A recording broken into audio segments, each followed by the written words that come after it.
ओम शांति। 20 जनवरी 2015 साकार महावाक्य। बाबा कहते, मीठे बच्चे, तुम अशरीरी बन जब बाप को याद करते हो तो तुम्हारे लिए ये दुनिया ही खत्म हो जाती है। देह और दुनिया भूली हुई है। आज का प्रश्न, बाप द्वारा सभी बच्चों को ज्ञान का तीसरा नेत्र क्यों मिला है? उत्तर, अपने को आत्मा समझ बाप जो है जैसा है उसी रूप में याद करने के लिए तीसरा नेत्र मिला है। परंतु ये तीसरा नेत्र काम तब करता है जब पूरा योग युक्त रहे, अर्थात एक बाप से सच्ची प्रीत हो, किसी के नाम रूप में लटके हुए ना हो। माया प्रीत रखने में ही विघ्न डालती है, इसी में बच्चे धोखा खाते हैं। आज का गीत, मरना तेरी गली में। ओम शांति। सिवाय तुम ब्राह्मण बच्चों के इस गीत का अर्थ कोई समझ ना सके। जैसे वेद शास्त्र आदि बनाए हैं, परंतु जो कुछ पढ़ते हैं उसका अर्थ नहीं समझ सकते। इसलिए बाप कहते हैं, मैं ब्रह्मा मुख द्वारा सब वेदों शास्त्रों का सार समझाता। वैसे ही इन गीतों का अर्थ भी कोई समझ नहीं सकते, बाप ही इनका अर्थ बताते हैं। आत्मा जब शरीर से न्यारी हो जाती है तो दुनिया से सारा संबंध टूट जाता है। गीत भी कहता है, अपने को आत्मा समझ, अशरीरी बन, बाप को याद करो तो ये दुनिया खत्म हो जाती है। यह शरीर इस पृथ्वी पर है, आत्मा इनसे निकल जाती है तो फिर उस समय उनके लिए मनुष्य सृष्टि है ही नहीं। आत्मा शरीर में है तो मनुष्य सृष्टि है। आत्मा जब शरीर से निकल जाती है तो उस आत्मा के लिए मनुष्य सृष्टि जैसे कि है ही नहीं। आत्मा नंगी बन जाती है। फिर जब शरीर में आती है तो पाठ शुरू होता है। फिर एक शरीर छोड़ दूसरे में जाकर प्रवेश करती है। वापिस महातत्व में नहीं जाना है, उड़कर दूसरे शरीर में जाती है। यहाँ इस आकाश तत्व में ही उनका पाठ बजाना है। किसने? आत्मा ने। मूल वतन में नहीं जाना है। जब शरीर छोड़ते हैं तो ना ये कर्म बंधन ना वह कर्म बंधन रहता है। शरीर से ही अलग हो जाते हैं ना। फिर दूसरा शरीर लेते तो वह कर्म बंधन शुरू होता है। ये बातें सिवाय तुम्हारे और कोई मनुष्य नहीं जानते। बाप ने समझाया है, सब बिल्कुल ही बेसमझ है, परंतु ऐसे कोई समझते थोड़े ही है कि हम बेसमझ हैं। कोई समझते? कोई नहीं समझते। अपने को कितना अक्लमंद समझते हैं, पीस प्राइज देते रहते हैं। यह भी तुम ब्राह्मण कुलभूषण अच्छी रीति समझा सकते हो। वे तो जानते ही नहीं कि पीस किसको कहा जाता है। कोई तो महात्माओं के पास जाते हैं कि मन की शांति कैसे हो। यह तो कहते हैं वर्ल्ड में शांति कैसे हो। हम ये नहीं कहते हैं कि मन की शांति कैसे हो, हम ये कहते हैं वर्ल्ड में शांति कैसे हो। ऐसे नहीं कहेंगे कि निराकारी दुनिया में शांति कैसे हो। वह तो है ही शांति धाम, वह तो है ही शांति धाम। हम आत्माएं शांति धाम में रहती हैं, परंतु यह तो मन की शांति कहते हैं। वे जानते नहीं कि शांति कैसे मिलेगी। शांति धाम तो अपना घर है, यहाँ शांति कैसे मिल सकती है? कैसे मिल सकती है? हाँ, सत्युग में सुख, शांति, संपत्ति सब है जिसकी स्थापना बाप करते हैं। यहाँ तो कितनी अशांति है। ये सब अब तुम बच्चे ही समझते हो। सुख, शांति, संपत्ति भारत में ही था। व्यवस्था था बाप का, और दुख, अशांति, कंगालपना यह वर्षा है रावण का। ये सब बातें बेहद का बाप बैठ बच्चों को समझाते हैं। बाप परम धाम में रहने वाला नॉलेजफुल है, जो सुख धाम का हमको वर्षा देते हैं वह हम आत्माओं को समझा रहे हैं। ये तो जानते हो नॉलेज होती है आत्मा में, ये तो मालूम है ना। उनको ही ज्ञान का सागर कहा जाता है। वे ज्ञान का सागर इस शरीर द्वारा वर्ल्ड की हिस्ट्री ज्योग्राफी समझाते हैं। वर्ल्ड की आयु तो होनी चाहिए ना, वर्ल्ड तो है ही, सिर्फ नई दुनिया और पुरानी दुनिया कहा जाता है, वर्ल्ड तो रहता ही है। ये भी मनुष्यों को पता नहीं। न्यू वर्ल्ड से ओल्ड वर्ल्ड होने में कितना समय लगता है तुम बच्चे जानते हो। कलयुग के बाद सतयुग जरूर आना है, इसलिए कलयुग और सतयुग के संगम पर बाप को आना पड़ता है। ये भी तुम जानते हो। परम पिता परमात्मा ब्रह्मा द्वारा नई दुनिया की स्थापना शंकर द्वारा विनाश कराते हैं। त्रिमूर्ति का अर्थ ही यह है, स्थापना, विनाश, पालना। ये तो कॉमन बात है, ये तो कॉमन बात है, परंतु ये बातें तुम बच्चे भूल जाते हो, नहीं तो तुमको खुशी बहुत रहे। वो सब बातें आप सुन रहे हो, आपको याद रहनी चाहिए। लेकिन ये त्रिमूर्ति का अर्थ क्या है, स्थापना, विनाश, पालना, ये तो कॉमन बात है, परंतु ये बातें तुम बच्चे भूल जाते हो, नहीं तो तुमको खुशी बहुत रहे। निरंतर याद रहनी चाहिए, बाबा हमको अब नई दुनिया के लिए लायक बना रहे हैं। तुम भारतवासी ही लायक बनते हो और कोई नहीं। हाँ, जो और धर्मों में कन्वर्ट हो गए हैं वे आ सकते हैं, फिर इसमें कन्वर्ट हो जाएंगे जैसे उसमें हुए हैं। ये सारी नॉलेज तुम्हारी बुद्धि में है ना। अभी क्या क्या है आपकी बुद्धि में? नॉलेज। मनुष्यों को समझाना है ये पुरानी दुनिया अब बदलती है, महाभारत लड़ाई भी जरूर लगनी है। इस समय ही बाबा आकर राजयोग सिखलाते हैं। जो राजयोग सीखते हैं वे नई दुनिया में चले जाएंगे। तुम सबको समझा सकते हो कि ऊंच से ऊंच है भगवान, फिर ब्रह्मा विष्णु शंकर, फिर आओ यहाँ मुख्य है जगत अम्बा, जगत पिता। बाप आते भी यहाँ है ब्रह्मा के तन में, प्रजापिता ब्रह्मा तो यहाँ है ना। ब्रह्मा द्वारा स्थापना सूक्ष्म तन में तो नहीं होगी ना, यहाँ ही होती है। ये व्यक्त से अव्यक्त बन जाते हैं। ये राजयोग सीख फिर विष्णु के 2 रूप बनते हैं। वर्ल्ड की हिस्ट्री ज्योग्राफी समझनी चाहिए ना, मनुष्य ही समझेंगे। वर्ल्ड का मालिक ही वर्ल्ड की हिस्ट्री ज्योग्राफी समझा सकते हैं। कौन? वर्ल्ड का मालिक। वह नॉलेजफुल, पुनर्जन्म रहित है। यह नॉलेज किसकी बुद्धि में नहीं है? परखने की भी तो बुद्धि चाहिए ना, परखने के लिए भी तो बुद्धि चाहिए ना। कुछ बुद्धि में बैठता है या ऐसे ही है? नब्ज देखनी चाहिए।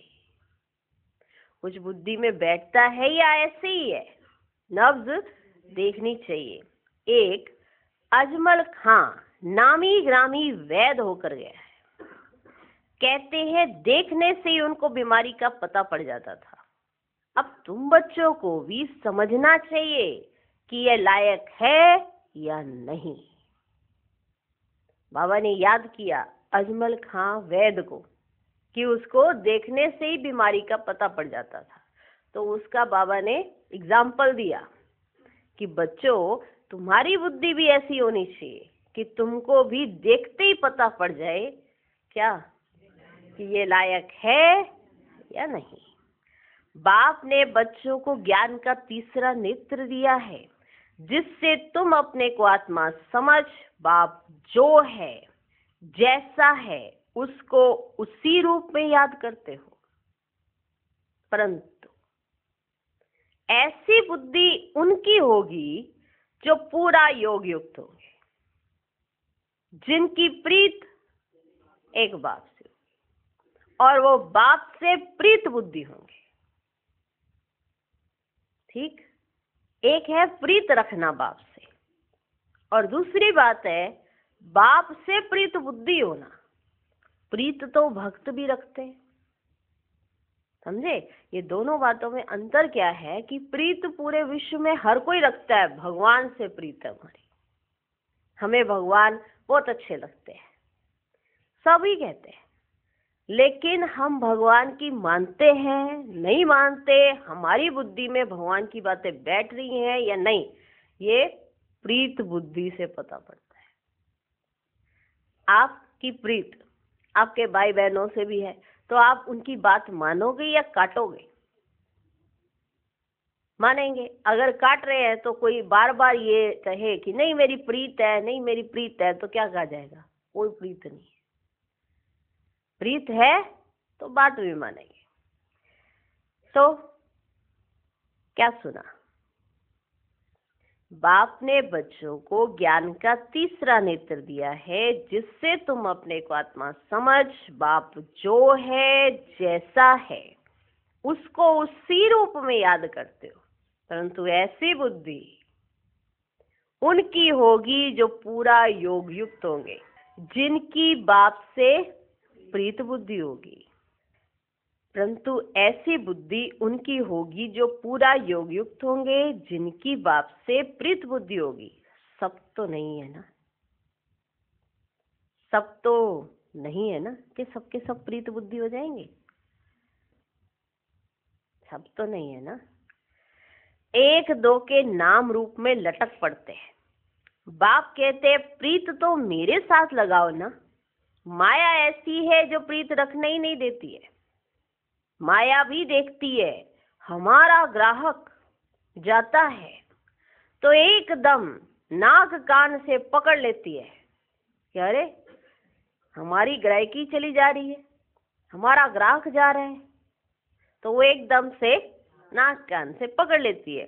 फिर जब धोखा खाते हैं तब समझते हैं माया से धोखा खाया।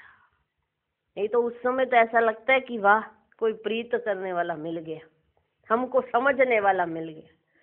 ये नहीं पता ये जो समझ रहा है ना कोई और है, ये माया है।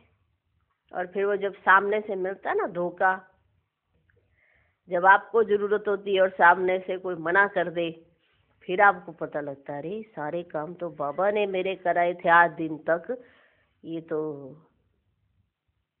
मैं तो धोखे में ही रह गया।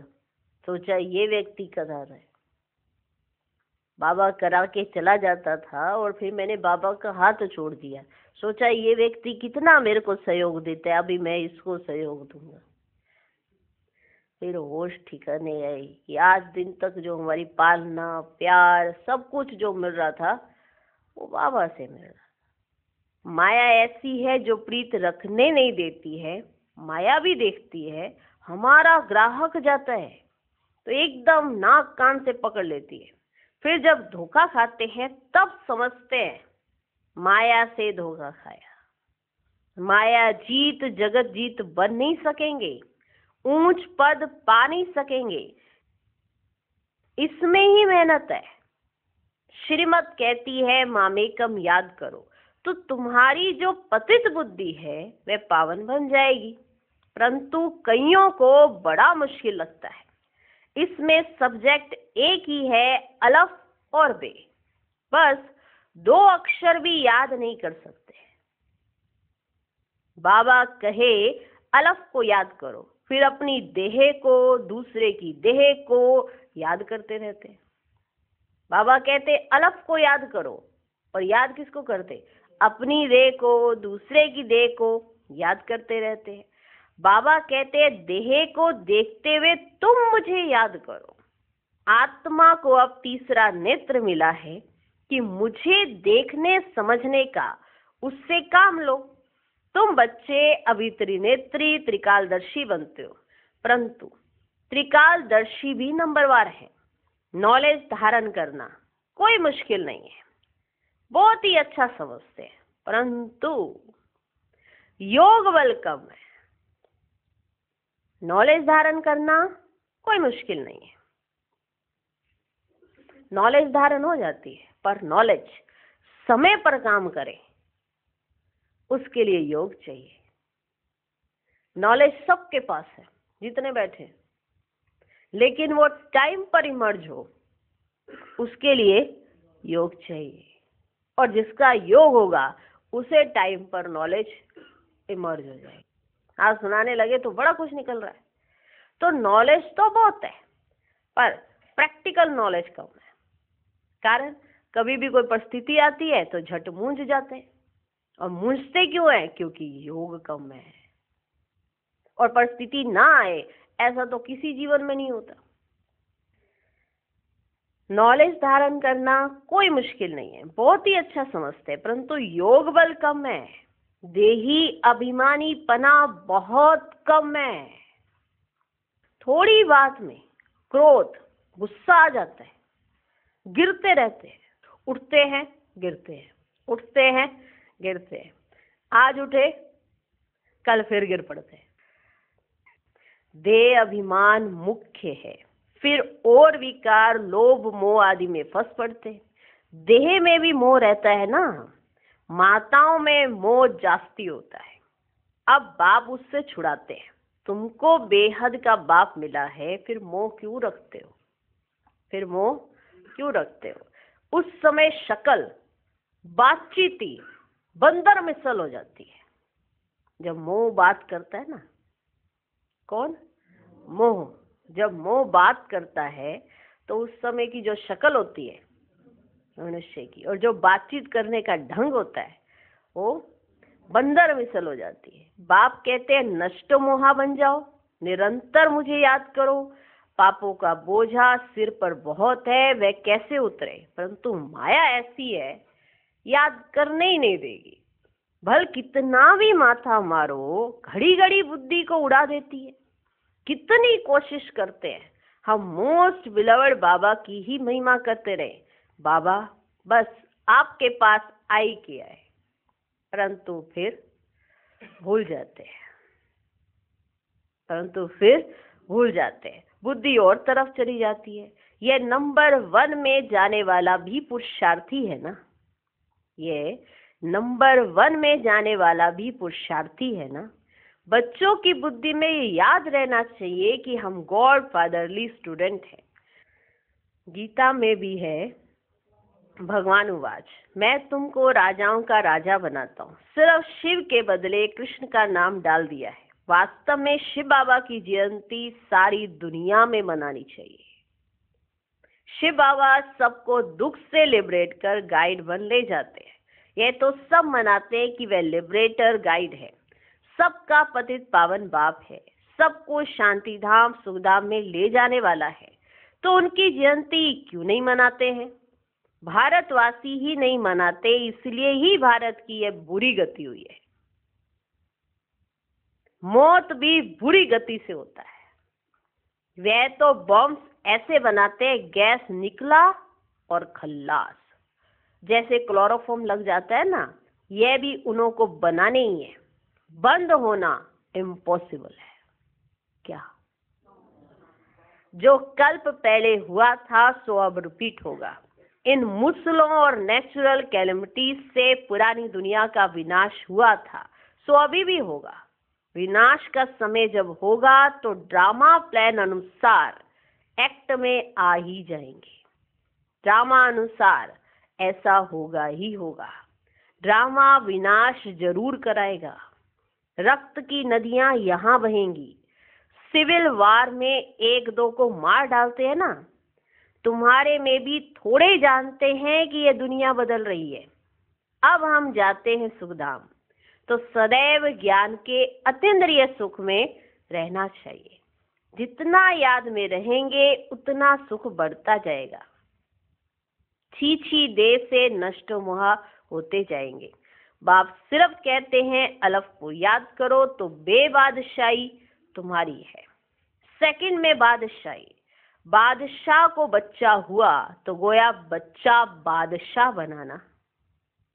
तो बाप कहते हैं मुझे याद करते रहो और चक्र को याद करो तो चक्रवर्ती महाराजा बनेंगे। इसलिए गाया जाता है सेकंड में जीवन मुक्ति, सेकंड में बेगर टू प्रिंस। कितना अच्छा है। तो श्रीमत पर अच्छी रीति चलना चाहिए, कदम कदम पर राय लेनी होती है। बाप समझाते हैं मीठे बच्चे ट्रस्टी बनकर रहो तो ममत्व मिट जाए, परंतु ट्रस्टी बनना मासी का घर नहीं है। ये खुद ट्रस्टी बने हैं, बच्चों को भी ट्रस्टी बनाते हैं। ये कुछ भी लेते हैं क्या? ये कुछ भी लेते हैं क्या? कहते हैं तुम ट्रस्टी हो, संभालो। ट्रस्टी बने तो फिर ममत्व मिट जाता है। कहते भी हैं ईश्वर का सब कुछ दिया हुआ है, फिर कुछ नुकसान पड़ता है या कोई मर जाता है तो बीमार हो पड़ते हैं, मिलता है तो खुशी होती है।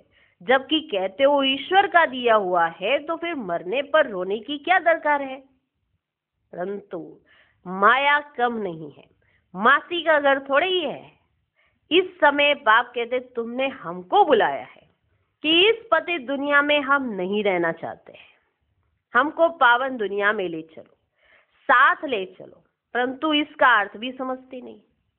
पतित पावन आएगा तो जरूर शरीर खत्म होंगे ना, तब तो आत्माओं को ले जाएंगे। तो ऐसे बाप के साथ प्रीत बुद्धि होनी चाहिए, एक से ही लव रखना है, उनको ही याद करना है। माया के तूफान तो आएंगे, कर्मेंद्रियों से कोई भी विकर्म नहीं करना चाहिए, वह बेकायदे हो जाता है। बाप कहते मैं आकर इस शरीर का आधार लेता हूं, ये इनका शरीर है ना। तुम याद बाप को करते हो, तुम जानते हो ब्रह्मा भी बाबा, शिव भी बाबा है। विष्णु और शंकर को बाबा नहीं कहेंगे। शिव है निराकार बाप, प्रजापिता ब्रह्मा है साकारी बाप। अब तुम साकार द्वारा निराकार बाप से वर्षा ले रहे हो। दादा इनमें प्रवेश करते हैं, तब कहते हैं दादे का वर्षा बाप द्वारा हम लेते हैं।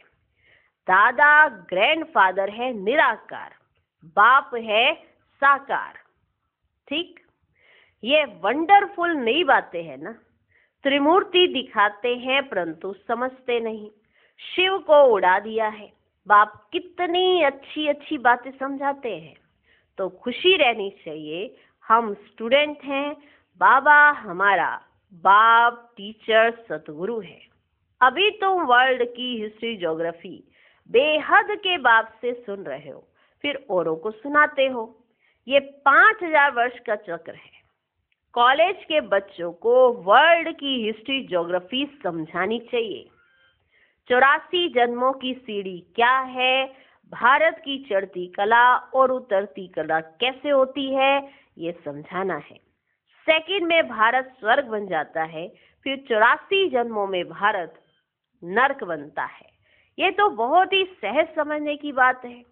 भारत गोल्डन एज से आयरन एज में कैसे आया है, यह तो भारतवासियों को समझाना चाहिए, टीचर्स को भी समझाना चाहिए। वह है जिस्मानी नॉलेज और यह है रूहानी नॉलेज। वह मनुष्य देते हैं, ये गॉड फादर देते हैं। वह है मनुष्य सृष्टि का बीज रूप, तो उनके पास मनुष्य सृष्टि का ही नॉलेज होगा। अच्छा, मीठे मीठे सिकिल हृदय बच्चों प्रति माता पिता बाप दादा का याद प्यार और गुड मॉर्निंग। रूहानी बाप की रूहानी बच्चों को नमस्ते। हम रूहानी बच्चों के भी रूहानी बाप को नमस्ते नमस्ते नमस्ते। Good morning good morning good morning. धारणा के लिए मुख्य सार। पहला पॉइंट, इस छीछी देह से पूरा नष्ट मोह बन ज्ञान के अतीन्द्रिय सुख में रहना है। बुद्धि में रहे, अब ये दुनिया बदल रही है, हम जाते हैं अपने सुखधाम। दूसरा पॉइंट, ट्रस्टी बनकर सब कुछ संभालते हुए अपना ममत्व मिटा देना है। एक बाप से सच्ची प्रीत रखनी है। कर्मेंद्रियों से कभी भी कोई विक्रम नहीं करना है। आज का वरदान, डबल लाइट बन सर्व समस्याओं को हाई जंप दे पार करने वाले तीव्र पुरुषार्थी भव। सदा स्वयं को अमूल्य रतन समझ बाप दादा के दिल की डिब्बी में रहो, अर्थात सदा बाप की याद में समाये रहो। तो किसी भी बात में मुश्किल का अनुभव नहीं करेंगे, सब बोझ समाप्त हो जाएंगे। इसी सहज योग से डबल लाइट 1 पुरुषार्थ में हाई जंप देकर तीव्र पुरुषार्थी बन जाएंगे। जब भी कोई मुश्किल का अनुभव हो तो बाप के सामने बैठ जाओ और बाप दादा के वरदानों का हाथ स्वयं पर अनुभव करो। इससे सेकंड में सर्व समस्याओं का हल मिल जाएगा। आज का स्लोगन, सहयोग की शक्ति असंभव बात को भी संभव बना देती है। यही सेफ्टी का किला है। अव्यक्त स्थिति का अनुभव करने के लिए विशेष होमवर्क। संगठित रूप में शक्तिशाली वायुमंडल बनाने की जिम्मेवारी समझ कर रहना। जब देखो कि कोई व्यक्त भाव में ज्यादा है तो उनको बिना कहे अपना ऐसा अव्यक्ति शांत रूप धारण कर लो जो वे इशारे से समझकर शांत हो जाए। इससे वातावरण अव्यक्त बन जाएगा। ओम शांति।